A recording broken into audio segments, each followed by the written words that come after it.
We finally got some more technical specs behind the upcoming Ghost of Tsushima, and it's very likely that many of you have been wondering how big is this game actually going to be, especially after all of the reveals that showcased a pretty sizable map with a ton of environment and quite a ton of details in it. Well, thanks to a very recent PlayStation Store listing, we finally got the info on that, and it seems that there's at least a minimum requirement of about 50 gigs of HDD space that's needed in order to even install the game, and it's very likely that the final file size is going to be larger than that as well. So in this video I kind of want to discuss the implications of that as well as compare it with other similar games. So if you enjoyed this video, a thumbs up on it would be super awesome, and let's get right to it. Anyway, the pre-orders have been up for quite some time at this point, so you can go ahead and pre-order it directly from the PlayStation Store as it's been posted over there, but the 50 gigs file size is actually getting me quite excited. It's not going to be the biggest game out there, definitely not on the range of Red Dead Redemption 2, for example, that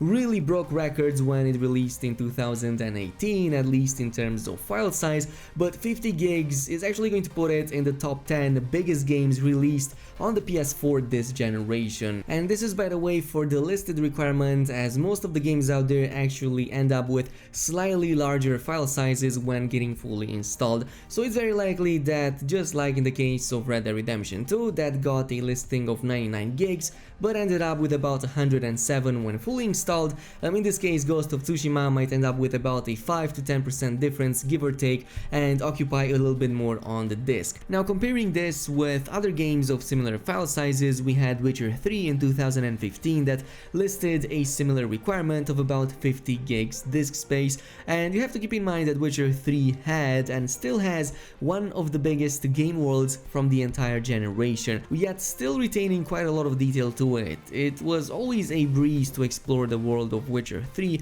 since there was a ton of stuff waiting for you and always something just around the corner, or at the very least a ton of side quests to get you going all over the place. Personally, I much rather prefer a smaller map size if that means it's going to be more packed with detail and fun things to do, rather than having a big one that is just a chore to explore, or even more so to simply travel from one point to another or from one quest objective to another. I think that there's been way too many games this past generation that kinda went a little bit too overboard with the map size in the detriment of actual fun. Now, of course, it goes without saying that just because we know the actual game size, it doesn't mean that that's going to translate fully into the map size. Of course, there's going to be a much bigger difference, and we've seen this the past generation with games actually becoming way better at utilizing resources as game developers were able to do more with less size. The best example in this regard is probably Days Gone, that got a file size of about 68 gigs on launch day, but like a few years later and a few patches later, that was reduced by more than 20 gigs, so now the entire game size is only 38 gigs while still retaining the same game world and adding a ton more on top of it with all of these patches and updates. So it's very likely that, even though we're seeing only 50 gigs, a requirement over here for Ghost of Tsushima, that the game world and the game itself is going to be much bigger and much more detailed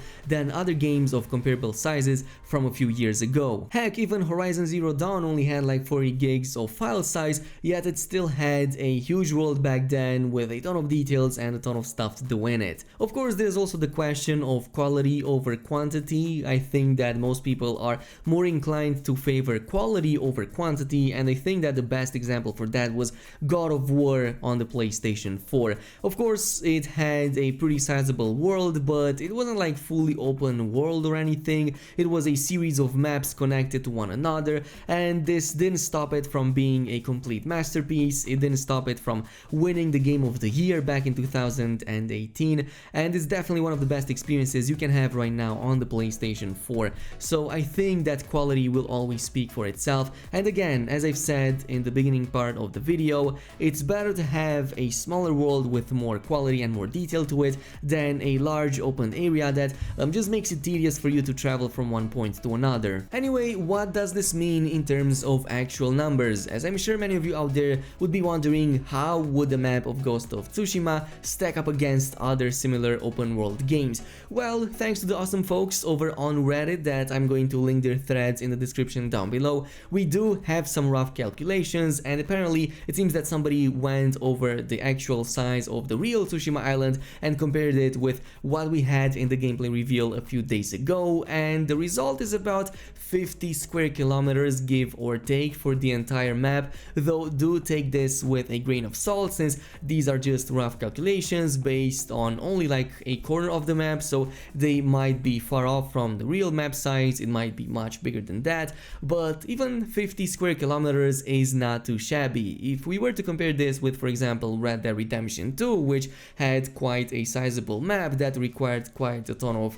time to explore in its entirety, that was 75 square kilometers, though there are games out there that went even way beyond that. Like we had Witcher 3 with 136, of course, on all of its maps. We also had the latest Assassin's Creed, which was also very sizable, and even like GTA 5 has over 120, though in that case it's not really comparable since GTA 5 also uses jets and very fast means of transportation. But even 50 square kilometers is a pretty decent one. It's a pretty big and vast open world that you get to explore, and we also saw that background from this shot right here that showcased a pretty big island. I think that it is safe to assume that there's going to be a ton of exploration that you can do in Ghost of Tsushima. There's a ton of map in there for us to just get lost in and go in and explore everything, so I think that nobody is going to complain about the size of the map, and even more so if it's also going to be packed full with details, it's going to make it even better, though again, not much confirmation on that has been shown. So until Sucker Punch themselves come in and actually tell us the real numbers,